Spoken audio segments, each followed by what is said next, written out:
Welcome to Bruhan Mumbai Municipal Corporation's Virtual Training Center, and I am Mrs. Snehal Kodambe, your English teacher from VTC.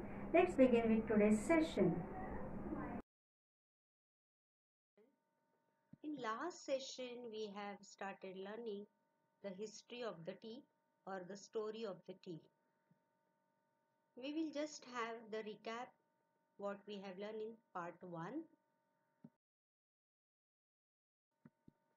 We have seen that Emperor Shennong has discovered the qualities of the tea, and then he introduced the tea to the China, and afterwards it was spread to all over the world. In today's session, we will see the next part of this tea story. We will begin with the features of this tea plant. So as we have seen, the botanical name is the Camellia sinensis. And you can see here, Camellia sinensis is an evergreen plant. Look at the color. It's an evergreen plant.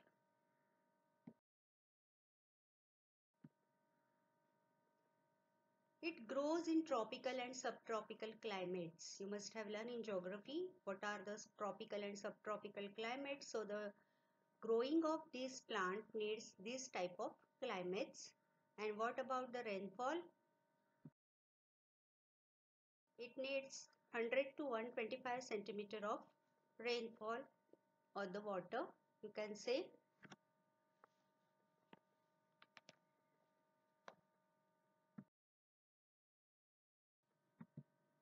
And you can see here, many of the world's best tea estates are located on hill slopes at elevations of up to 1500 meters. You can see here the elevation of the hills. So always tree plants, they grow at the located on hill slopes.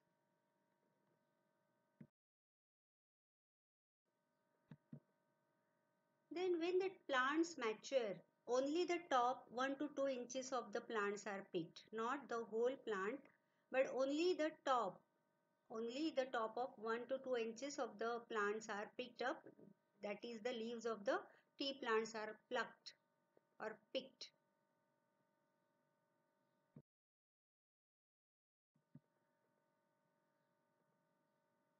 Now, as per the tea types, teas we buy are usually classified according to their leaf size. As we have seen just now, that only the 1 to 2 inches of the plants are picked, and the buds and leaves are called flushes. When the new flush appears on the plant every 7 to 10 days during the peak growing season, then they left to grow on its own. The tea plant may actually grow into a small tree, but in all tea gardens, the plants are pruned and kept at a height of about 3 feet to enable easy plucking of the leaves. Then the which tea we buy are usually classified according to their leaf size. In India, we have 3 types of tea. We will see them one by one. First is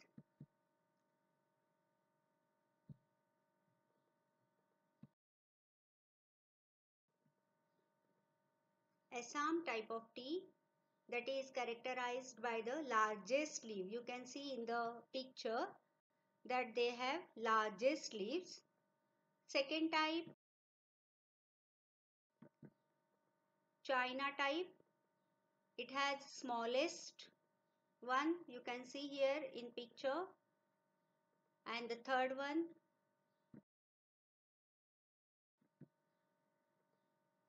Cambo types, they have intermediate leaves.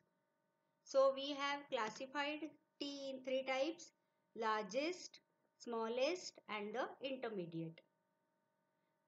We have very distinct and different tea growing regions in India, and each of these region is famous for the special type of tea it produces, which are in unique in taste, aroma, strength and flavor and so on.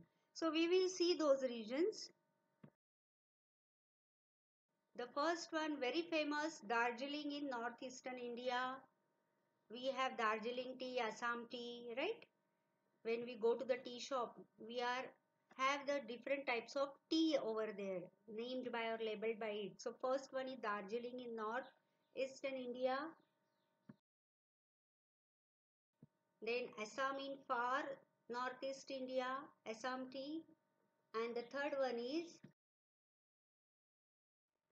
you can see here, Nilgiri is in South India, that is the southern part of India. So these are three basic or very famous areas or regions for the tree of plants or the tea growing plants. So in India, most people agree, or all over the world, that most people agree that tea is a refreshing drink. It contains no carbohydrates, no fats, no proteins, nothing. And then why do we drink the tea? Because it gives us special and distinctive flavor.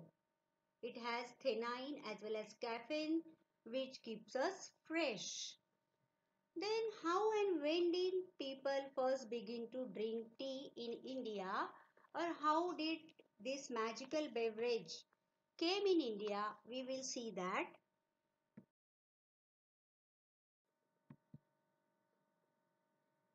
See, before British came here, the tea was not drunk for pleasure. Okay, but when the British came here in India, they began to establish plantation in the 19th century. You can see here. But still,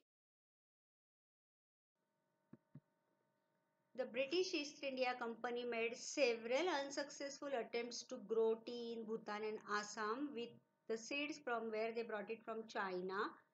Although these attempts were all failed, then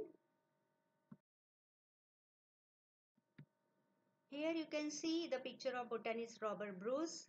In 1823, he discovered tea plants growing wild in the upper Brahmaputra valley. And in May 1838, the first Indian tea from Assam was sent to England for public sale. That's what he has done between these years, that he has kept on researching that, and the first Indian tea was ready to send to England for public sales. And since then, India has gone on to become one of the leading producers of tea in the world, and you know the present rank of India in production of the tea. You can see here, in May 1838, the first Indian tea from Assam was sent to England for public sale. Here you can see from the beginning how these British people has done the efforts to grow, to plant tea in India.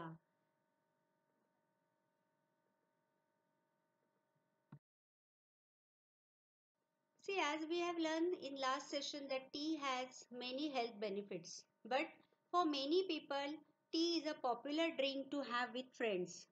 In many countries around the world, tea drinking is an important social occasion. When people sit together and they drink the tea, they get the pleasure out of these ceremonies. Now we will learn how in world's different countries tea or drinking of tea is as a special ceremony and tradition.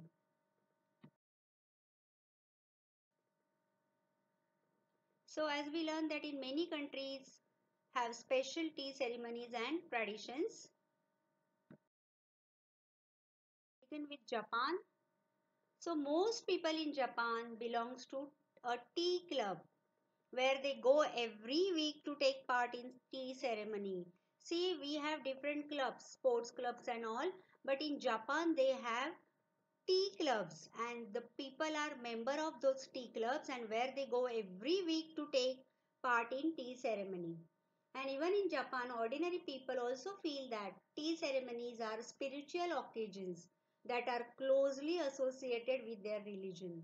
So tea, as they say, is a healthy, enjoyable and stimulating drink full of good qualities. And it reduces the loneliness and calms your heart. It is a comfort in everyday's life. Now next country is Korea. You can see here in Korea also today still have tea ceremonies for important occasions. When there are important occasions, they held up for the tea ceremonies like birthdays or anniversaries and so on.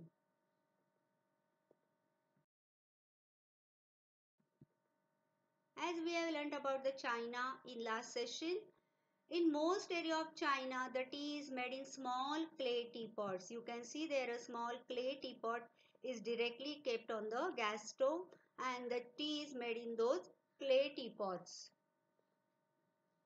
And while serving the tea,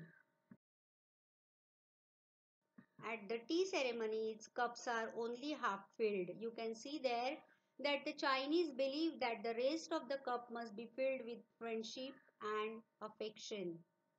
So tea drinking is not just the sake of drinking the tea, but they use this ceremony as to boost up the friendship and the affection.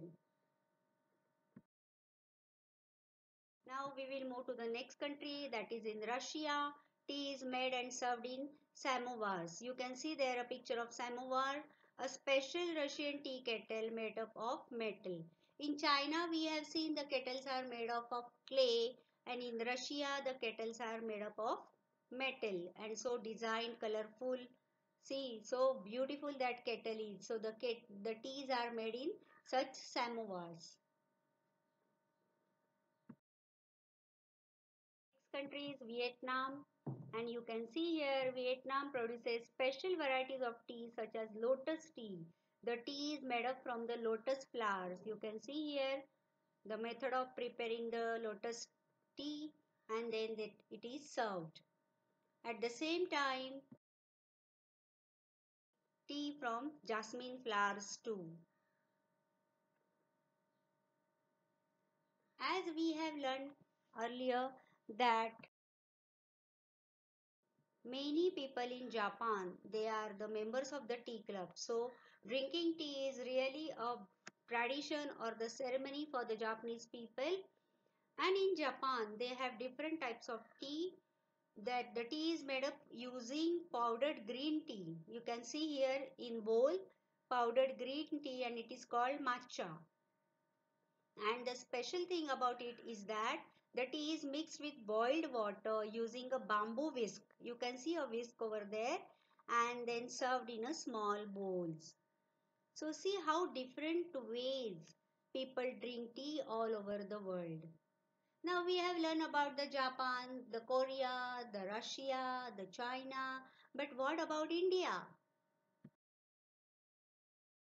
In our country, a cup of tea is offered to any guest or visitor as a token of hospitality, even in the humblest of homes.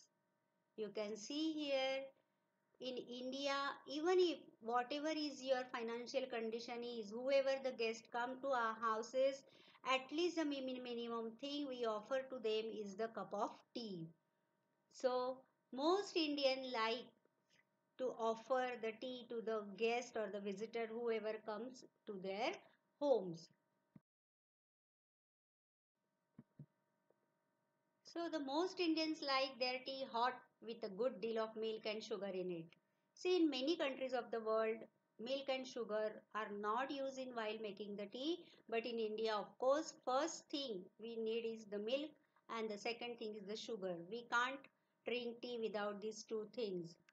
And in the rainy season, now it's a rainy season, in the rainy season it is brewed with ginger to give the additional medicinal properties. Because as we know that Ayurveda has proved that when we use ginger or when we consume the ginger, then there is no cough and cold. So in mostly or preferably in the rainy season, people put ginger in their teas. And others odd spices like cardamom. You can see here elaichi, cloves or mace to add to its taste and flavor. And it is never drunk alone. Here we have tea snacks. Tea is must after a plate of spicy snacks, especially in the morning and the evening. So we have special tea time snacks here in India.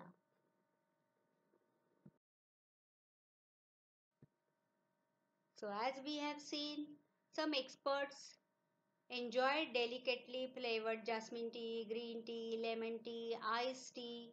What about you? How you drink the tea? So, in today's session, we have learned about the tea's properties. At the same time, we have learned that how in different countries tea is drunk. So, the story of the tea is over now. So, have a cup of tea and be fresh. See you next session. Till then, bye bye. That's all for today. So you will revise whatever we have learned in today's session. Please subscribe the channel and press the notification button to get the link of next video. Bye bye.